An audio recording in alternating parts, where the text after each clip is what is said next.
இந்த நிகழ்வில் எனக்கு வழங்கப்பட்ட பணி இந்த கருத்தரங்கை தொடங்கி வைப்பது. இந்த கருத்தரங்கின் தலைப்பில் எனக்கு உடன்பாடு இல்லை என்பதை ஏற்கனவே கூறிவிட்டேன். திராவிடரா தமிழரா என்ற கேள்வியில் எனக்கு எப்படி உடன்பாடு இருக்கும்? எனக்கு கேள்வி எழுமா நான் தமிழரா இல்லையா என்பதில் எனக்கு கேள்வி எழுமா? எப்படி எழும்? எப்படி உங்களுக்கு தான் இந்த கேள்வி எப்படி எழுந்தது என்று எனக்கு தெரியவில்லை. இந்த உலகமே ஒன்று கூடி நின்று நீ தமிழனா திராவிடனா என்று கேட்டாலும் அந்த உலகத்தையும் பார்த்து நான் நகைத்து விட்டு செல்வேனே என்று ஒரு வார்த்தை என்னிடமிருந்து வராது.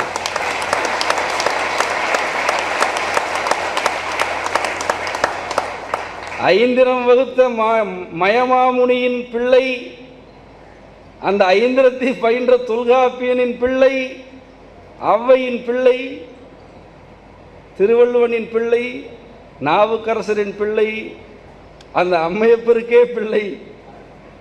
தமிழராணி என்று கேட்டால் நகைக்குமா சினம் கொள்ளுமா? அது நகைப்புக்குரிய ஒரு கேள்வி. இதனை பெரிதாக எடுத்துக்கொள்ளாதீர்கள். மூன்றாம் தமிழ் கழகம் வீழ்ச்சி அடையவில்லை, அது வீழ்த்தப்பட்டது.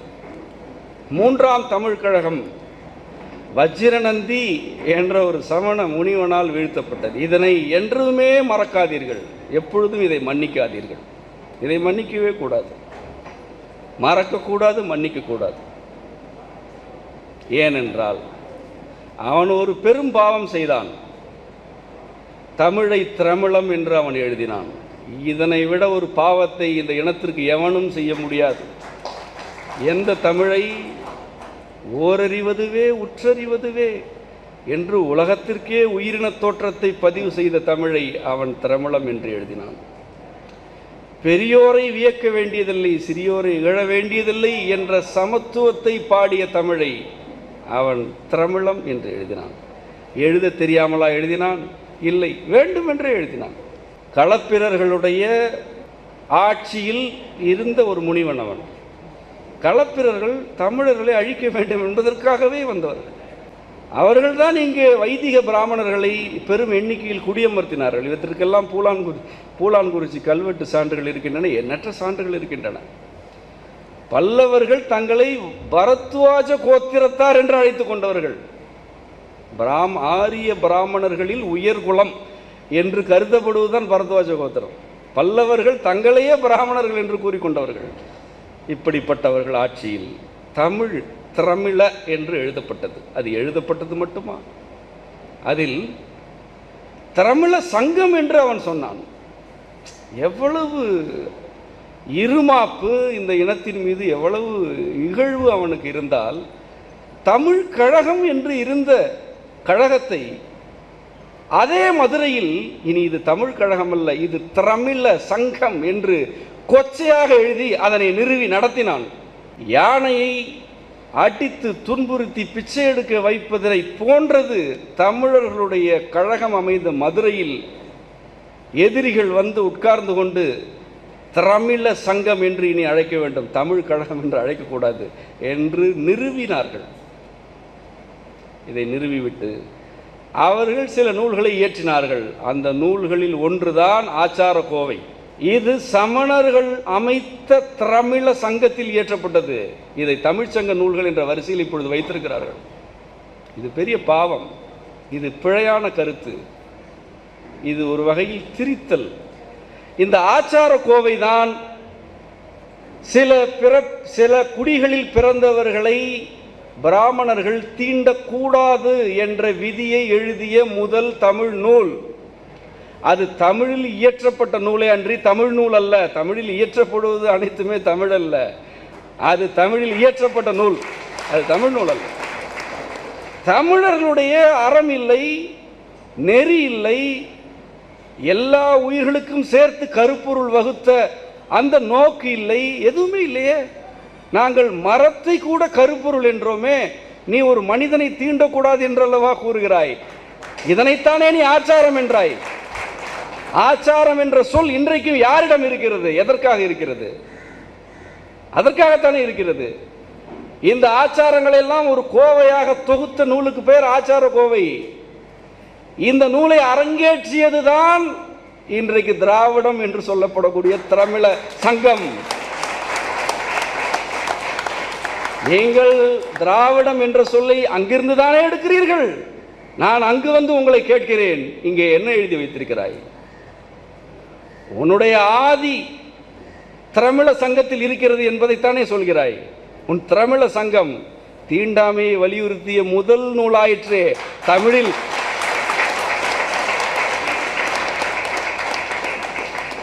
பிறப்புக்கும் எவ்வுயிர்க்கும் சிறப்பொவ்வா செய்தொழில் வேற்றுமையான் எனும் பொழுது செய்யும் தொழிலால் கூட எவனுக்கும் சிறப்பில்லை என்றல்லவா திருவள்ளுவன் சொன்னான். செய்யும் தொழிலால் கூட எவரும் சிறப்பு இல்லை என்று சொன்னானே. அந்தணர்களுக்கு 60 ஒழுங்குகள் வகுக்கப்பட்ட பொழுது ஓத வேண்டும், நீ மட்டும் வைத்துக் கொள்ளக்கூடாது, ஓதுவிக்க வேண்டும். ஓதல் ஓதுவித்தல். உனக்கு ஒன்று புரிந்துவிட்டது விளங்கிவிட்டது என்றால் அதை கற்றுக்கொடு, ஓதுவிப்பாய். வேட்டல் செய்ய வேண்டும். அதாவது இது வேண்டும், வாழ்க்கை வேண்டும், மழை வேண்டும் என்று வேண்டு, இறையிடம் வேண்டு, அதுதான் வேட்டல். நீ மட்டும் வேண்டிக் கொண்டிருந்தால் நீ ஒரு அதிகாரமாகி விடுவாய். எப்படி வேண்ட வேண்டும் என்று பிறருக்கு கற்றுக்கொடு, அதுதான் வேட்பித்தல். உன்னிடம் இல்லை என்றால் வாங்கு, ஏற்றுக்கொள். அரசர்களிடம் ஏற்றுக்கொள், குறுநில மன்னர்களிடம் ஏற்றுக்கொள், செல்வந்தர்களிடம் கேட்டு வாங்கு. வேண்டும் என கேள். ஒரு அந்தணன் தனக்கு வேண்டும் என்று கேட்க வேண்டும்.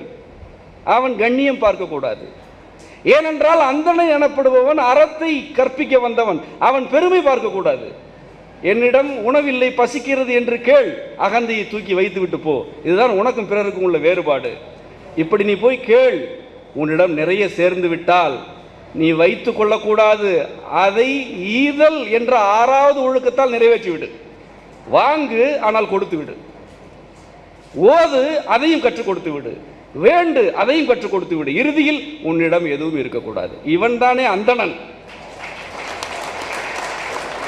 இவன்தான் கபிலன்.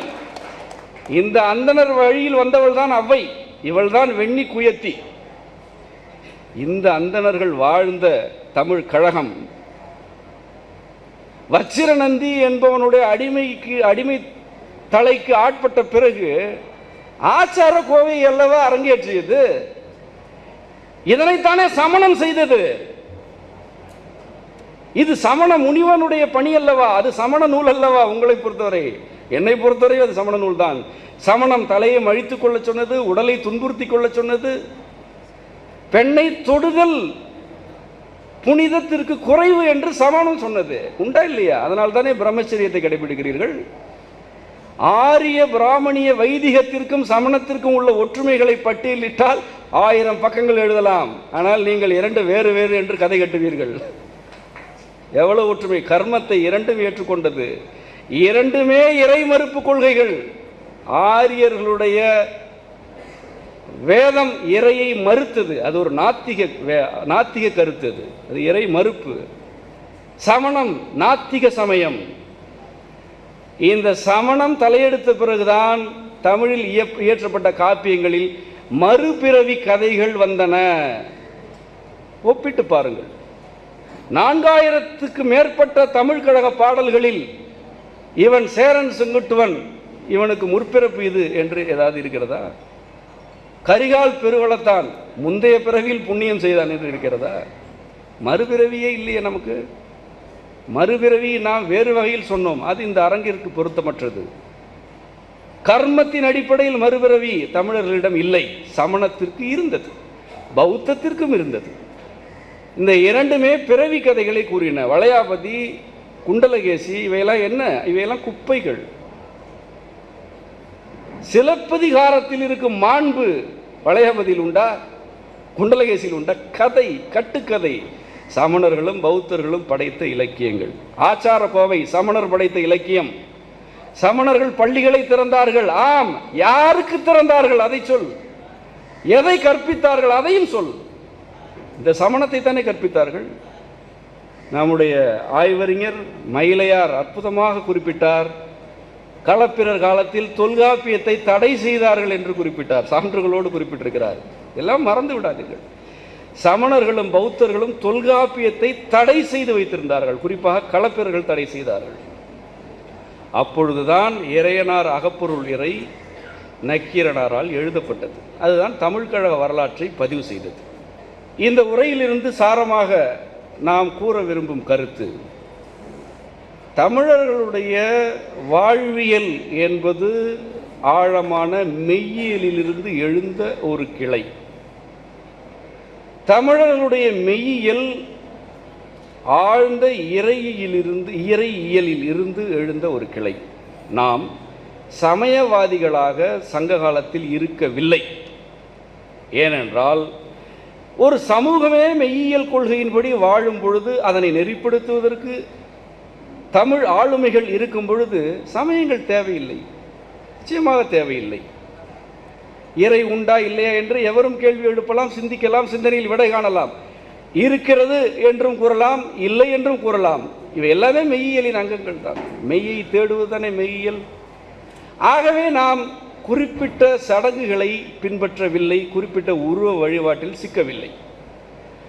ஆனாலும் நம்மிடம் இறையியல்தான் அடிப்படையாக இருந்தது என்பதனை நான் இந்த உரையில் குறிப்பிட்டிருக்கிறேன். பல்லவர் களப்பிரர் காலத்தில் மனிதர்களை வழிபடும் பழக்கத்தை சமணர்களும் பௌத்தர்களும் ஏற்படுத்தினார்கள். இன்றைக்கு அவர்கள் மனிதர்களை தானே வழிபடுகிறார்கள். நீங்கள் ஒரு நகைமுரணை பாருங்கள். எவரெல்லாம் தீவிர பகுத்தறிவாளரோ அவர் அனைவருமே மனித உருவங்களை வழிபடுவார்கள். அனைவருமே மனிதராக வாழ்ந்த ஒருவருடைய சிலைக்கு மாலை இடுவதை விட ஒரு பகுத்தறிவுக்கு ஒவ்வாமை உண்டா? மலரை கொண்டு போய் எங்கே கல்லில் அல்லவா போடுகிறாய்? இதனை நான் கேலிக்கு சொல்லவில்லை. நட்டகல்லும் பேசுமோ நாதன் உள்ளிருக்கையில் என்று லிங்க திருமேனியை வழிபடுவதே தவறு என்று கூறியவன் எங்களுடைய சித்தன். அவன் அதையே கேட்கிறான். சிவவாக்கியன் அவன் சொல்கிறான், லிங்கத்தை என்னடா வழங்குகிற, நாதன் உள்ளே இருக்கிறானேடா என்றான். ஆனால் உனக்கு கல்லில் தான் எதுவும் இல்லை என்கிறாயே, ஏன் கல்லுக்கு மலர், ஒரு மலரை வெயிலில் போடுகிறாயே? இது ஒருவர் அல்ல, இருவர் அல்ல. பௌத்தர்கள் புத்தர் என்ற மனிதரைத்தானே வணங்குகிறார்கள். சமணர்கள் அவர்களுடைய ஒரு தலைவரைத்தானே வணங்குகிறார்கள். ஆனால் இவர்கள் அனைவருமே புனிதத்திற்கு எதிரானதாக இருப்பதாக சொல்லிக்கொண்டே இருப்பார்கள். நம்முடைய மரபு இந்த போலித்தனங்களை எல்லாம் அப்புறப்படுத்திவிட்டது. 63 கூட வீதிகளில் நாம் சிலை வைக்கவில்லை, ஆலயங்களில் மட்டும்தான் வைத்தோம். இதில் உடன்படுபவர்களுக்கு இவர்கள் தெய்வங்கள், உடன்படாதவர்களுக்கு இவர்களை பார்க்க வேண்டிய தேவையில்லை. இது எவ்வளவு பெரிய விடுதலை கொள்கை இது! வீதிக்கு வீதியா 63 சிலையை வைத்தோம். வீதிக்கு வீதி கோயில் கட்டுவது தமிழர்களுடைய மரபே அல்ல. எந்த கோயிலாக இருந்தாலும் நம்முடைய இறை கூட்டம் சேர்ப்பதல்ல. வந்தால் வா, வராவிட்டால் போ. இதுதான் சிவம். நீ ஏற்பதால் நான் இருக்கவில்லை, நீ மறுப்பதால் நான் ஒழிவதில்லை. இதுதான் தமிழ்.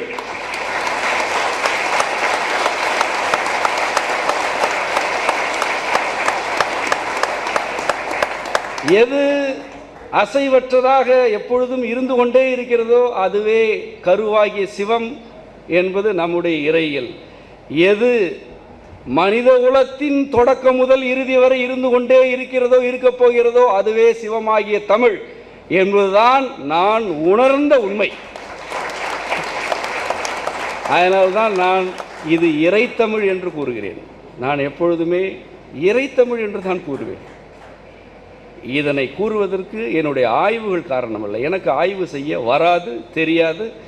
நான் மிகவும் குறைவாக கற்றவன், ஆனால் சற்று கூடுதலாகவே உணர்ந்தவன். இந்த மொழியை நான் உணர்கிறேன். ஒவ்வொரு சொல்லிலும் இறையை நான் உணர்கிறேன். நம்முடைய தமிழர்களின் மெய்யியலில் உள்ள ஒவ்வொரு கூறும் எல்லா உயிர்களுக்குமான அறத்தை போதிக்கிறது, கற்பிக்கிறது என்பதனை நான் உணர்கிறேன். அவ்வகையில் சங்ககால தமிழர் வாழ்வியல் என்ற கருத்து நாம் மெய்யியல் கற்க வேண்டியவர்கள் என்ற ஒரு வேட்கையை நோக்கி நம்மை தள்ளும் கருத்து. நீங்கள் அனைவரும் நம்முடைய தமிழ் கழக நூல்களை பயில வேண்டும், பொறுமையாக பயில வேண்டும். உங்களுக்கு நல்வாய்ப்பாக நம்முடைய முன்னோடி ஆய்வறிஞர் மாசோ விக்டர் ஐயா நம்மோடு இருக்கிறார், நம்மோடு தான் இருக்கிறார். அவருடைய நூல்களை எல்லாம் நீங்கள் பயின்றிருப்பீர்கள். நான் ஏற்கனவே குறிப்பிட்டது போல எனக்கு படிக்கும் பழக்கம் மிகவும் குறைவு. அவருடைய குமரிக்கண்டம் என்ற நூலை நான் கற்றிருக்கிறேன், வியந்திருக்கிறேன். மரபு காவலர் என்ற ஒரு விருதினை அவருக்கு நாம் செம்மையில் ஏற்கனவே பிரண்டை திருவிழாவில் வழங்கினோம். அவர் மரபு காவலர். இந்த மரபின் தொன்மையை காத்தவர்களில் ஐயாவுக்கு நிகர் சமகாலத்தில் யாருமே இல்லை. ஏனென்றால் மற்றவர்கள், எனது தகப்பனார் உள்ளிட்ட அனைவருமே அரசியலாக தமிழ் தேசியத்தை முன்னெடுத்தார்கள். அது ஒரு அறன்தான். ஆனால் வரலாற்றையும் தொன்மையையும் தொலைத்து விட்டால் அரசியல் அழிந்து போகும். இதை எப்பொழுதுமே மறக்காதீர்கள். தொன்மத்தை தொலைக்காதே, எப்பொழுதும் தொலைக்காதே. நம்முடைய தொன்மம் கட்டுக்கதைகளால் நிரம்பியதல்ல. உன்னுடைய தொன்மம் தொல்காப்பியத்திலிருந்து தொடங்குகிறது. இதைவிட உனக்கு என்ன பெருமை வேண்டும்? மற்றவருடைய தொன்மம் வேதத்தில் இருக்கிறது, வானத்தில் இருக்கிறது. உன் தொன்மம் தொல்காப்பியத்தில் இருக்கிறது. இந்த தொன்மத்தை மறக்கக்கூடாது. இந்த தொன்மத்தை கட்டி காக்கும் காவல் அரண்களில் சமகாலத்தில் வாழும் மாசோ விக்டர் ஐயா, பிற தமிழறிஞர்கள் ஆகியோரெல்லாம் உங்களோடு இருக்கிறார்கள். இவர்களுடைய வழிகாட்டலின் அடிப்படையில் நீங்கள் சங்கத்தமிழ் நூல்களை எல்லாம் பயில வேண்டும். சங்கத்தமிழ் நூல்களை நீங்கள் நேரடியாக பயின்று அந்நூல்களில் உள்ள மெய்யியல் கொள்கைகளை எல்லாம் விளங்கி கொள்ள வேண்டும். தனிப்பட்ட முறையில் எனக்கும் பொறுப்பு இருக்கிறது. நானும் மெய்யியல் குறித்த நூல்களை எழுதி கொண்டும் பலருக்கு கற்றுக் கொடுத்து கொண்டும் இருக்கிறேன். பல உரைகளை ஆற்றிக் கொண்டிருக்கிறேன். பலர் ஒன்று கூடி தமிழை போற்றி வாழ வேண்டும் என்பதுதான் நம்முடைய விருப்பம். இந்த நிகழ்வை இப்படி நேர்த்தியாக ஒழுங்கு செய்த நாம் தமிழர் கட்சியுடைய தலைமை ஒருங்கிணைப்பாளர் எனது அண்ணன் சீமான் அவர்கள்,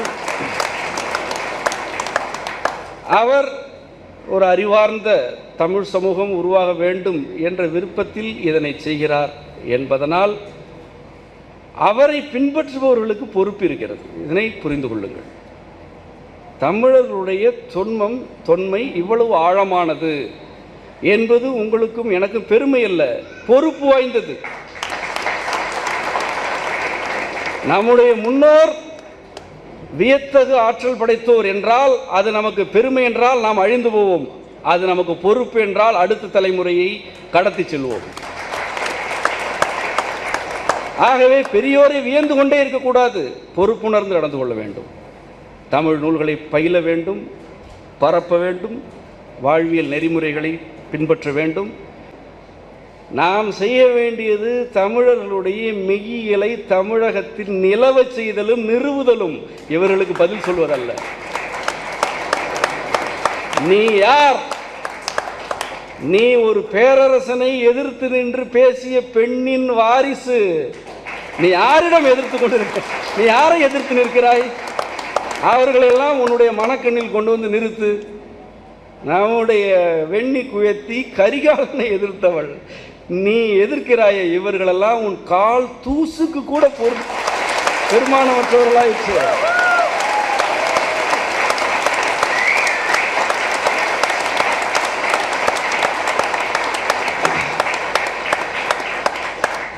நமக்கு பொறுப்பு இருக்கிறது என்பதனால் நாம் நம்முடைய நூல்களை பயில வேண்டும், கருத்துக்களை உள்வாங்க வேண்டும், வாழ்வியலாக அதனை வடித்து நடைமுறைப்படுத்த வேண்டும், வாழ்ந்து காட்ட வேண்டும். வாழ்ந்து காட்டினால் நீ வீழ மாட்டாய், பேசிக் கொண்டிருந்தால் உன்னை வென்று விடுவான். வாழ்ந்து காட்டு. என்னை நன்றாய் இறைவன் செய்தான், தன்னை நன்றாய் தமிழ் செய்யுமாறே என்ற மந்திரத்தை இயற்றுகையிலேயே அந்த மந்திரத்தில் உள்ள அறிவியல், நுண்ணியல், வாழ்வியல் கொள்கைகள் அனைத்தும் சேர்ந்த ஒரு தொகுப்பிற்குத்தான் தமிழ் என்று பெயர் என்று திருமூலர் கூறியிருக்கிறார். திருமந்திரம் 3000 மந்திரங்களில் அறிவியலை, நுட்பவியலை, உளவியலை, உடலியலை, இன்னும் பல இயல்களை கூறுகிறது. இந்த எல்லா இயல்களையும் ஒரு சொல்லில் திருமூலர் குறிப்பிடுகிறார். தமிழ். இந்த ஒரு சொல்லில் தான் இவ்வளவு இயல்களும் இருக்கின்றன என்று திருமந்திரம் சொல்கிறது. திருமந்திரம் நேரடியாகத்தானே சொல்கிறார். இறைவன் என்னை தமிழில் செய் என்று கூறவில்லை, தமிழ் செய் என்று கூறினார். நான் வேறு, தமிழ் வேறு என்றால் தானே நீ என்னை தமிழில் செய்ய வேண்டும். நான் தானே தமிழ், என்னை நன்றாக தமிழ் செய்.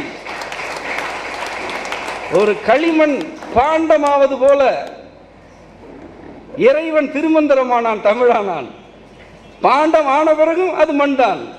அதுதான் என்னை நன்றாய் தமிழ் செய்.